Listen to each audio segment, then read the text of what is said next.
Well, hi, friends. Welcome to Happy Hour. Happy Friday. For those of you who are watching this live, I'm Patrick Kirby with Do Good Better Consulting, and thanks for coming to our special edition Happy Hour guest expert training for all things badassery and social media. I am super glad that you are here. Yes, I am legitimately at a bar because it's happy hour, and I can do that because, well, it's Friday, and my boss said it was totally okay. I would like to welcome all of you who are listening either live or pre-recorded. This is going to be a fantastic and really quick 30 minutes because we could talk about this all day. And I would like to give my heartfelt thanks to one of my dearest of friends, Kirsten Jensen of Next Action Digital. Say hi, Kirsten. Hey, everyone. So glad to be here. Yes. Well, we're all glad to have you here as well. And so, all right, why don't you give everybody an introduction on who you are, what you do, and why in the heck are you here today? So my name is Kirsten Jensen. I'm from Next Action Digital. I love helping people learn how to use social media to achieve their professional goals. So whatever that may be, really looking to use social as a tool to help towards those goals. I am a proud board member at Ronald McDonald House, so I have my stripes on today for Ronald McDonald House at Stripes Day here in Fargo. So check out the 4RMHC hashtag on Twitter, and you'll see all the fun support coming from all around town, which has been really fun. Outstanding. So we're here today to talk about how to engage with your donor base on social media, which is the most confusing thing in the entire world, I think, to a lot of nonprofiteers, mostly because we wear about 1.5 billion hats, right? So we are the fundraisers, we are the executives, we are the people that do all of the net marketing, and then we write, and then we do this, blah, blah, blah, blah, blah.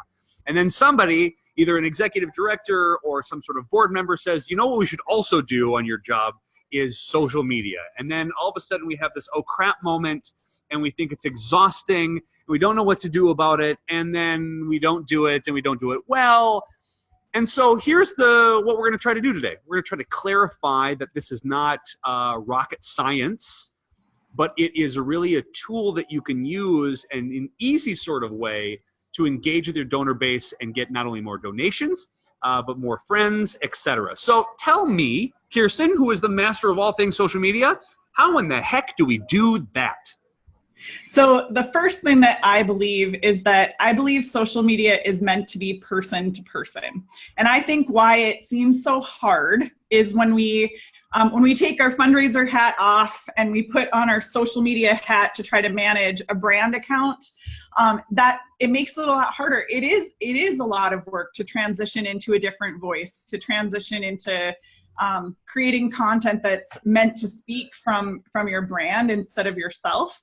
And I think one of the magic ways that you can make social media work for you is to actually have accounts where you speak in your own voice and are connecting with people one-on-one. And then you look for ways to share that from your brand account. The other thing that I think can be really powerful about that strategy, you have some friends in the bar, Patrick? I do. I got lots of friends at the bar. They like to say hi to me. Either that's a problem or not a problem at all.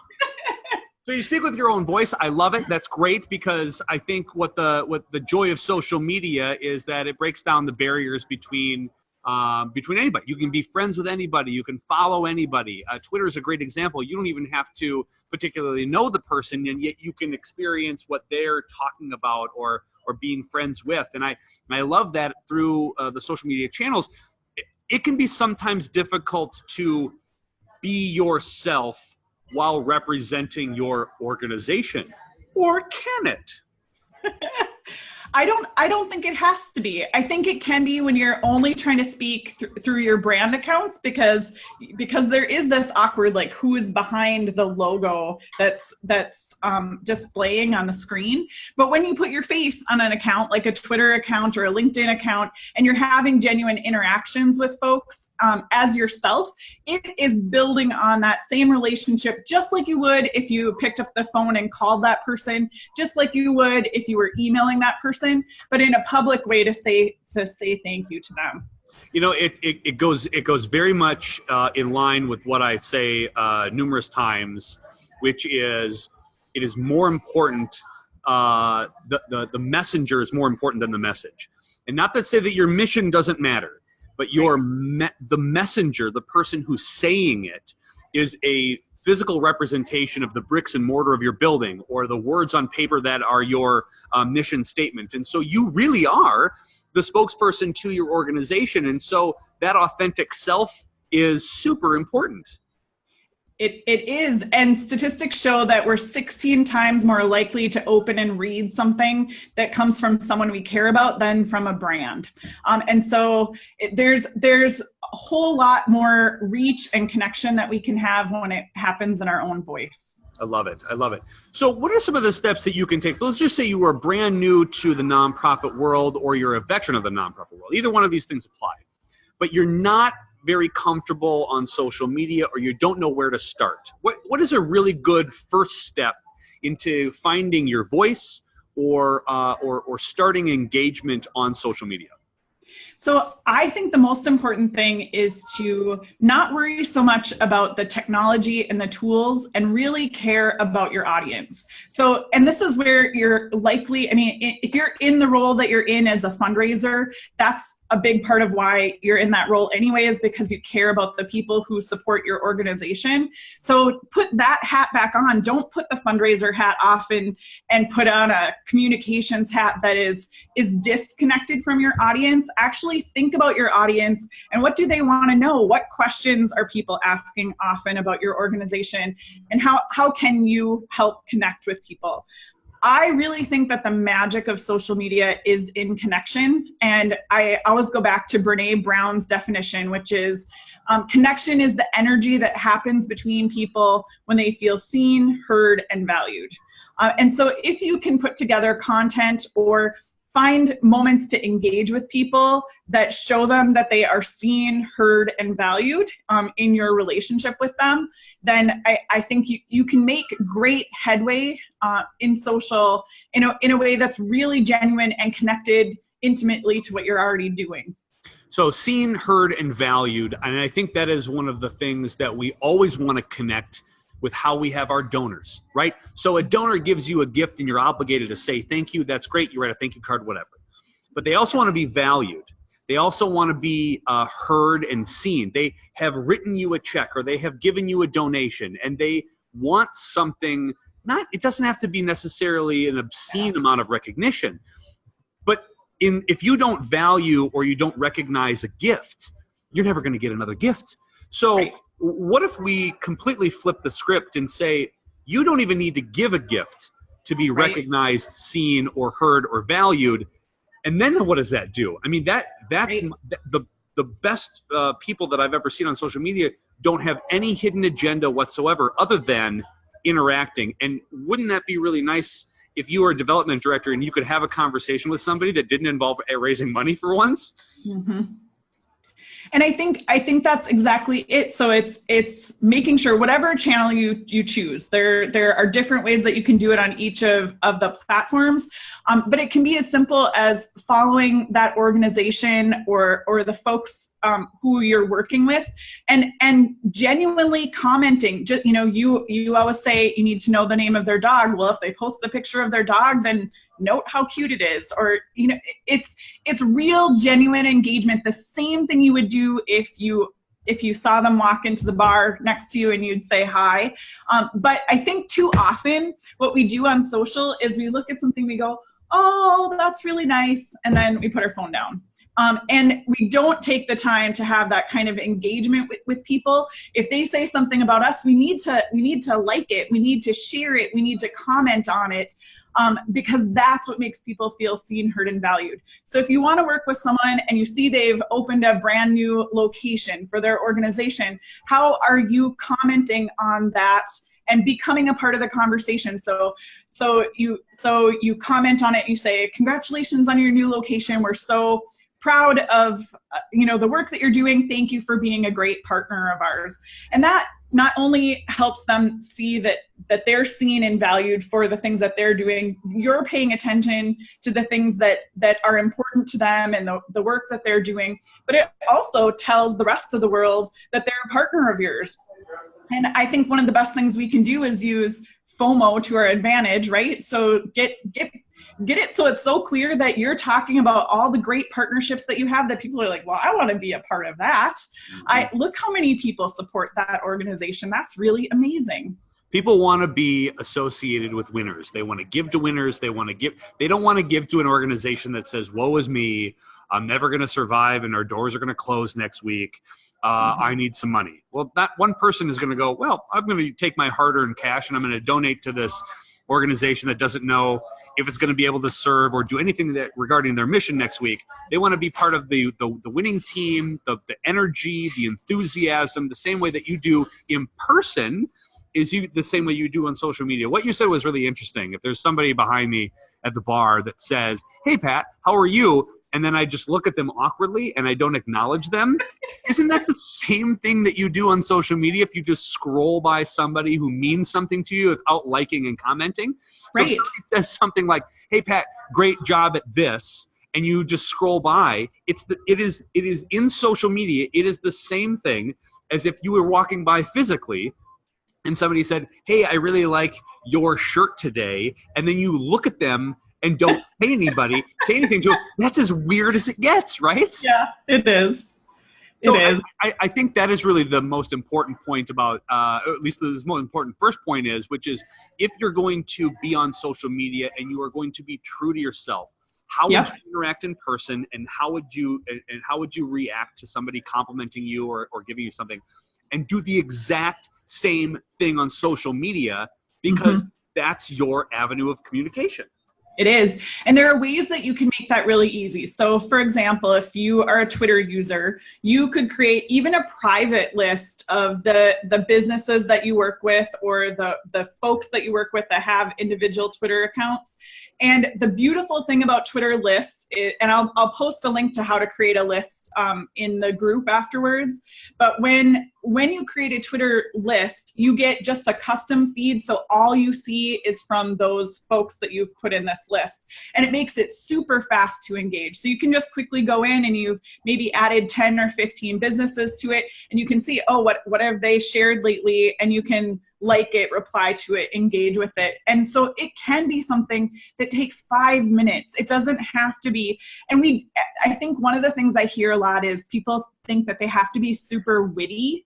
And you don't have to be witty in your responses. You just have to be connected to that person. You have to genuinely care, and that needs to come through in your voice.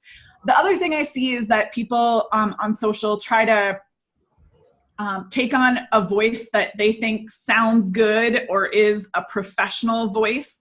And what I think is ironic about that is that then you're just as boring as a brand post if you do not sound like yourself.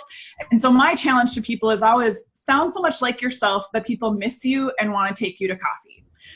So if you can read your post out loud and authentically say, oh yeah, that sounds like what I would say to that person if I ran into them, then that's perfect. But if it doesn't, if you have put on a professional voice that you think is what's appropriate, it's not going to sound the same. It's not going to sound like you, and it's not going to have the energy that creates that connection with people.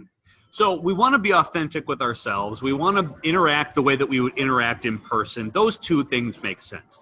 I think some of the overwhelming feeling about being in charge of social media from a development director standpoint or somebody in the nonprofit world is the word content. The word content is terrifying, because how I think this is everybody sees content. You're like, well, goddammit, I got to write War and Peace, or I got to write 17 blog posts, or I have to do 7,000 interviews and videos, or I'm never going to make any impact whatsoever on social media. So walk us off the cliff on what content is and how much time it takes and what you need to do, because I think we all have a really bad misconception on what it is. So certainly there are strategies where you want to write a lot more in-depth content. Certainly there are times that you're going to want to tell stories about the people you serve or your board members that are going to be longer form.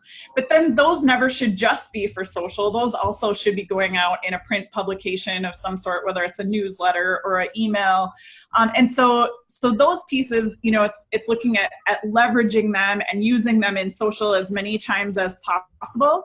But what I love to help people figure out is, what are the moments that tell the story of who you are? So what do you want people to know about your organization, and how can you see those moments as content, the moments that you experience those things? So it might be the moment that you feel thankful for something that you're like, oh, I should post that because I feel thankful that maybe we got a gift, or maybe someone did something nice for me that is a coworker of mine, or maybe someone bought me a cup of coffee. All those are moments that we can see as content.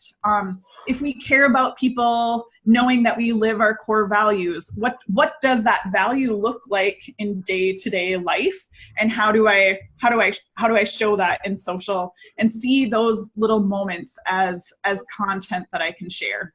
So what you're telling me is I don't have to have a 700-page blog post that I then connect to everything else, and that's okay in the world of content. It is. Oh, yay! Thank goodness. It is. I already feel better knowing that. Well, and I love that we have Anna from CCRI on the call with us today, because I'm a big fan of their social team. I will share some links from their team as well. They have a whole group of folks, 25 or so folks on their team who share from their individual perspectives. And I think, a strategy like that works really well in nonprofits, because you all are having to talk to people that you serve all the time. And so, whereas in a for-profit world, there are people who are meant to be behind a curtain somewhere that never get to talk to anybody. Right. In nonprofits, we don't have that, that luxury. And we have an ability to really see moments that support the mission, no matter what role we're in. And so if you can take and have a good discussion as a team about what are the things we want people to know about our organization, and then start to teach people, oh, a moment like that could look like this, or then you can create a group of people who can be sharing content that takes the pressure off of that one person. Yeah. So as far as what to talk about, I think that not content in general, but what to say, what to acknowledge, maybe even what to appreciate. And I've often said that, if you're going to dedicate a day to do something, make it at least about appreciation or gratitude. And I think that is, if you're going to start with something, if you need to take a baby step in talking on social media and finding your voice, yes. I've often said that if you're going to do it, start with gratitude, end with gratitude, and everything in between you can just kind of play around with. But yes, and truth be told, you and I have done a host of trainings on the idea of gratitude and appreciation, because it's like our favorite thing to talk about. But for those everybody who's listening for the first time or looking for something to do on social media, walk me through why gratitude and appreciation is so important, and what a wonderful big door it is to just burst through as a first timer social media content generator as a nonprofit. Yes. So I believe that social media that's grounded in gratitude is contagious, that it creates a contagious energy that people want to be around. And it's the same thing with people who believe in gratitude. Those are like the best people to be around, because that energy attracts people who also feel thankful, and it just lifts everyone up. I also think that that's what then becomes what gets shared, because we all love being acknowledged for the things that people like about us. So the more that we can do that, the more likely the more use gratitude to lift up someone who did something nice for you this week or recently, or because you thought of someone, the more likely they are to share that social post because because they're honored by you recognizing them. I think the two amazing things about social media, and especially on Twitter and Facebook especially, is being grateful and enthusiasm and that kind of just those two pieces, like you said, are contagious. And it also produces the thank you for the thank you. It produces this really weird online cycle of hey, thanks for the thanks. Oh no, thank you for the thanks. And then you become this very weird social media positivity chain that continues in perpetuity if you keep doing it. So like, what's a good example of, or maybe you've seen a good example of somebody who just starts with thanks and then all of a sudden it just becomes a thank you train and everybody get out of the way because it's positivity everywhere and it's infectious. It's totally infectious. Well, so I'll tell you an example that happened to me. So I like to call it a cycle of thanks. And so I like to lift up people who share great stories in social, especially on Twitter. When you can tell a great story in 280 characters, like, you have my heart. I love seeing how people can pack so much information into 280 characters and really like grip at the heartstrings. So there was a post last year from Dana Delval from the Arts Partnership, and she had retweeted something from the symphony, and said that she would be at the upcoming production, and it sounded so much like her because she said, this particular piece makes me cry every time, so I'll be sitting in the back with my raccoon eyes, bawling my head off. And it was just this, like, you can hear her voice in your head. And I actually didn't know Dana very well, not well enough to stop and talk to her at the time that she sent that tweet, but I retweeted it. I said, this is a great example of sounding like yourself and really bringing your personality to a social media post, to which she replied, super grateful. And one of the things that I have done on occasion, when I see a really great tweet like that, is I have this tiny little printer that prints the social post off, and I will send people a thank you note. So again, taking the digital offline. And so I took a picture of her, a screenshot on my phone of her tweet, and I sent it to her, and I said, just remember, this is a great example of your voice, and I encourage you to keep using your voice to advocate for the arts. And she then took a picture of my thank you note and shared the thank you note and the photo, and later she actually showed me, like months later, that she still has the thing that prints out is a little sticker, and she stuck it up on her monitor and has it there to remind her what kinds of things she wants to post. So we are like best friends now, right? We have this great relationship, and now I go to Arts Partnership events and we talk for a long time. And that all started because of some banter, of me just saying, you did a great job. And that started the conversation.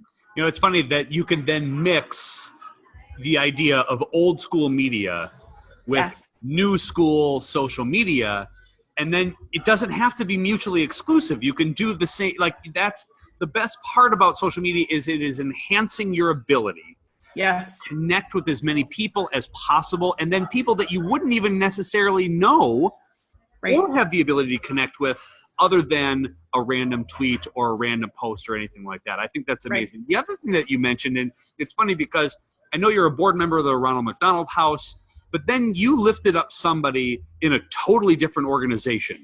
How dare you? How dare you lift up others in the nonprofit industry when you need to worry about your own donors? And what shame. It is the worst misnomer on earth that you are unable, as somebody who represents an organization or who is a board member of an organization, to not acknowledge the great works that other people do. without sounding like you're trying to get something. It A, blows people's mind away. And B, it is such a powerful tool to be known as somebody who is an elevator of positivity and a leader of gratitude in the community. My God in heaven, wouldn't that be great if everyone did that? So talk to me as we're sort of ramping up towards our 30 minutes here. Tell me a little bit about why we should be lifting up others. Yes. So I am a huge believer that nonprofits should support each other. So What? if there are other nonprofits... You are? My yes, gosh. I am. You radical you. I know. Here's the little secret about that. When you say that you support another nonprofit, when you congratulate them for something they've accomplished, when you lift up something that you think is great, when you partner together. I love that Anna at CCRI and Erica at Ronald McDonald House have done business after hours booths together. And they just love each other as nonprofits. It's not that the mission is exactly the same, but that they have the same heart for serving our community. And when you do that, so a little secret is when you say nice things about the Ronald McDonald House, I will pay attention to you because I love the Ronald McDonald House. And that is true of others in social too. So when you're lifting up that nonprofit, and if they feel obliged to or excited and honored to be lifted up by you, and they share that, their audience sees it and they're like, oh, look at this great organization that just said something about a cause that I care for. Well, maybe I should check out who they are and learn more about what they do. It is totally in line with the idea of abundance. There is enough money and enough donors everywhere to support everything. Yes. And they want to be with positive, enthusiastic, uplifting people, and they don't want the dour, it's going to be you against me. And it is so funny that even within the same industries, let's just say the health and human service industry, everybody is so traditionally tied to never saying anything nice about anybody because they don't want any other donors to look at any other organization that has anything to do with what we're doing.